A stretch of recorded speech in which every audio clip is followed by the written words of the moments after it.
Hay momentos en que la realidad se reordena delante de tus ojos en tiempo real. No gradualmente. No con avisos.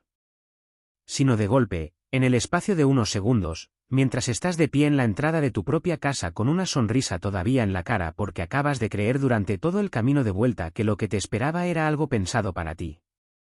El mío fue un viernes de octubre. Con el abrigo todavía puesto y las llaves en la mano. Pero para entender lo que significó ese viernes necesito contarles lo que había antes de él. No el resumen de una relación sino la textura real de los años que construyen la vida con alguien. Porque los momentos que cambian todo no se entienden sin el contexto de lo que había antes de que cambiaran nada. Llevaba 11 años casado con Sandra.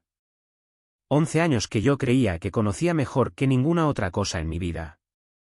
Habíamos construido algo juntos desde una edad en que los dos éramos todavía versiones incompletas de lo que eventualmente llegaríamos a ser y eso le daba a lo nuestro una cualidad específica. La de las cosas que han crecido contigo y que por lo tanto tienen raíces que van más hondo que la mayoría. Sandra era de las personas que ponen energía real en los detalles. En los cumpleaños recordados, en las fechas que importan, en la forma de hacer que los momentos ordinarios tuvieran algo que los elevara por encima de lo ordinario. Era una de las cosas que más había admirado en ella desde el principio. Esa capacidad de convertir lo cotidiano en algo que se notaba.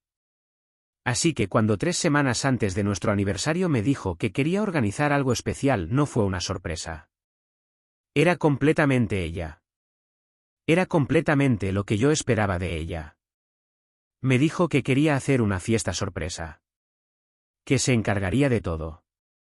Que lo único que necesitaba de mí era que llegara a casa el viernes a las 8 sin preguntar demasiado. Le dije que perfecto. Que me parecía precioso. Que no preguntaría nada. Cumplí mi parte.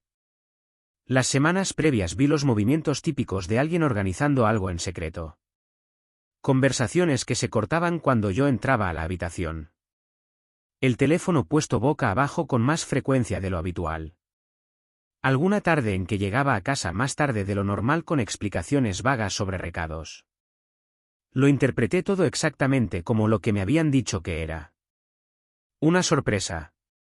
Para mí. El viernes me fui del trabajo con esa combinación de expectativa y de ternura que produce saber que alguien ha puesto esfuerzo en hacerte sentir especial.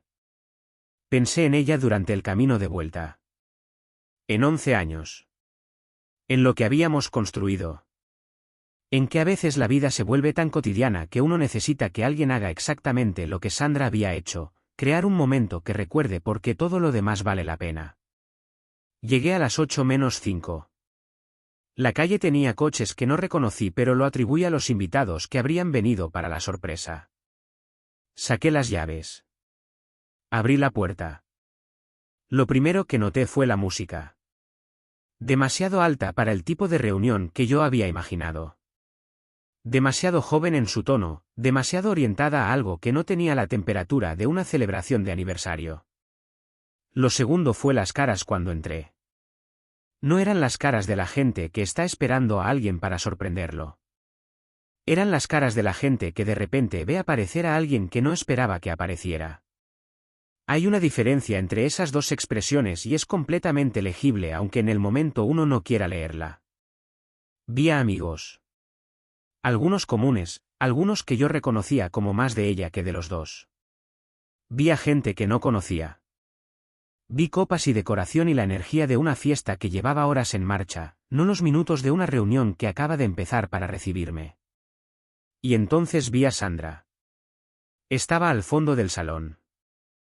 No sola.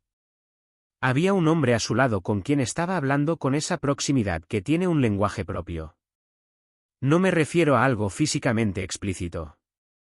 Me refiero a la distancia entre dos cuerpos que habla antes de que ninguno de los dos abra la boca.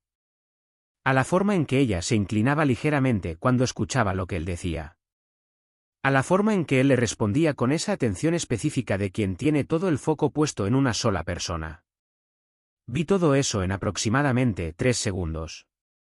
Sandra me vio en ese momento. Y lo que vi en su cara no fue la sorpresa alegre de quien ve llegar a la persona a quien quería sorprender. Fue otra cosa. Fue el tipo de expresión que aparece cuando algo que estaba separado de repente está junto y no había plan para ese momento. Me quedé de pie en la entrada de mi propia casa durante lo que probablemente fueron 5 o 6 segundos, pero que se sintieron como algo de una duración muy diferente. Luego sonreí. No porque estuviera bien, sino porque era el único músculo que supe mover en ese momento y porque necesitaba tiempo. Tiempo para procesar lo que había visto sin reaccionar a ello en medio de un salón lleno de gente. Sandra cruzó el salón hacia mí. Con esa compostura suya que conocía de 11 años y que en ese momento funcionaba de una forma diferente a como la había visto funcionar siempre. Me saludó. Me dijo que me alegraba que hubiera llegado. Algo sobre el tráfico, sobre si había tardado mucho. Palabras normales dichas en el contexto más anormal que habíamos tenido. Le dije que bien. Que todo bien. La fiesta siguió. Yo estuve en ella durante 2 horas que fueron de las más largas de mi vida. Hablé con gente. Tomé algo. Respondí preguntas sobre cómo estaba, sobre el trabajo, sobre los planes. Funcioné con el piloto automático que uno desarrolla cuando necesita estar en un lugar mientras una parte de él está completamente en otro sitio. El hombre que había visto con Sandra se había movido hacia otro lado del salón. Lo observé de forma intermitente durante esas 2 horas con esa atención periférica que uno desarrolla cuando necesita información sin que nadie sepa que la está buscando. Hablaba con distintas personas. Sonreía. Era alguien que claramente conocía a la mayoría de los presentes de una forma que yo no lo conocía a él. Lo cual significaba que había estado en esta vida, en la vida de mi mujer, en un espacio que yo no había visto. La fiesta fue terminando de la forma en que terminan estas cosas. La gente se fue despidiendo en grupos. Los últimos en irse fueron los más cercanos. Y cuando el último invitado cerró la puerta, Sandra y yo nos quedamos solos en el salón con los restos de la noche alrededor. Nos miramos. No dije nada durante un momento. Luego le pregunté quién era. No con dramatismo. Con la calma de quien ha tenido 2 horas para llegar a ese punto y que sabe que lo que viene a continuación requiere toda la serenidad que pueda reunir. Sandra no preguntó a quién me refería. Eso también era información. Lo que siguió fue una conversación que duró hasta las 3 de la mañana. No voy a reconstruirla completa porque hay partes que siguen siendo nuestras aunque lo que éramos ya no exista de la misma forma. Pero sí voy a decir lo que importa para entender lo que pasó. Sandra habló. Con la honestidad que a veces llega cuando ya no hay forma de mantener las cosas donde estaban. Me contó lo que había. No todo de golpe, sino en la forma en que estas cosas salen cuando alguien lleva tiempo cargando algo y finalmente lo suelta. En fragmentos que se van ensamblando hasta que el cuadro completo está ahí, aunque ninguna de las 2 personas en la habitación lo haya querido ver de esa forma. Lo que había entre ella y ese hombre no era nuevo. Tenía su propio tiempo. Su propia historia que había existido en paralelo a la nuestra de una forma que cuando lo procesé esa noche reconstruyó no solo el momento presente sino una cantidad de momentos anteriores que de repente tenían una interpretación diferente a la que yo les había dado. Le pregunté por qué la fiesta. Me dijo que había sido un error de cálculo. Que había pensado que tener gente alrededor haría que la noche fuera más fácil de navegar. Que no había calculado que yo llegaría y vería lo que vi de la forma en que lo vi. Le pregunté si me había organizado una fiesta de aniversario con el hombre con quien me estaba engañando en la misma habitación. No respondió inmediatamente. Esa pausa era una respuesta. Las semanas que siguieron tuvieron la textura específica de las cosas que se están deshaciendo.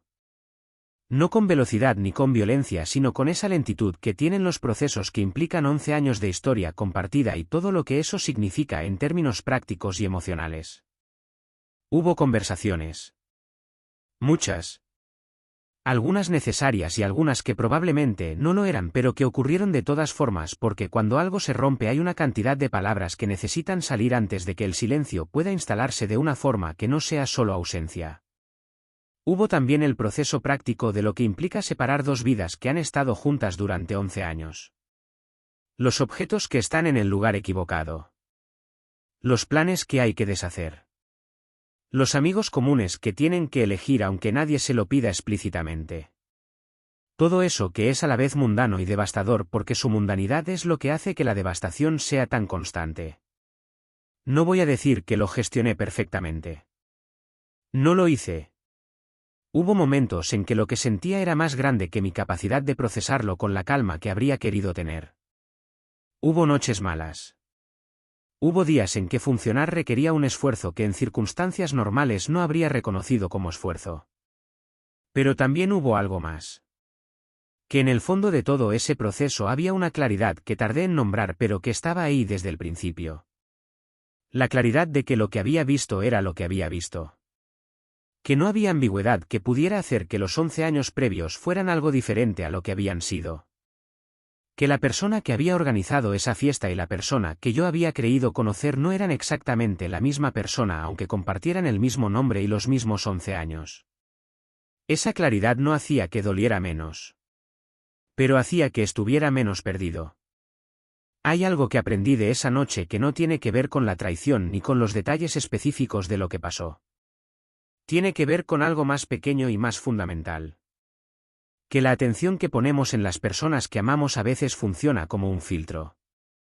Que vemos lo que esperamos ver porque queremos verlo y eso a veces nos hace menos capaces de ver lo que realmente está ahí. No digo esto para culparme de lo que pasó. Lo que pasó fue decisión de otra persona y esa responsabilidad no se distribuye. Lo digo porque entenderlo me cambió la forma de prestar atención. A las personas. A las señales que existen siempre si uno las mira sin el filtro de lo que quiere que sean. A la diferencia entre la historia que uno se está contando y la historia que está pasando. Esas dos cosas a veces son la misma. Y a veces no lo son en absoluto. Eso es todo.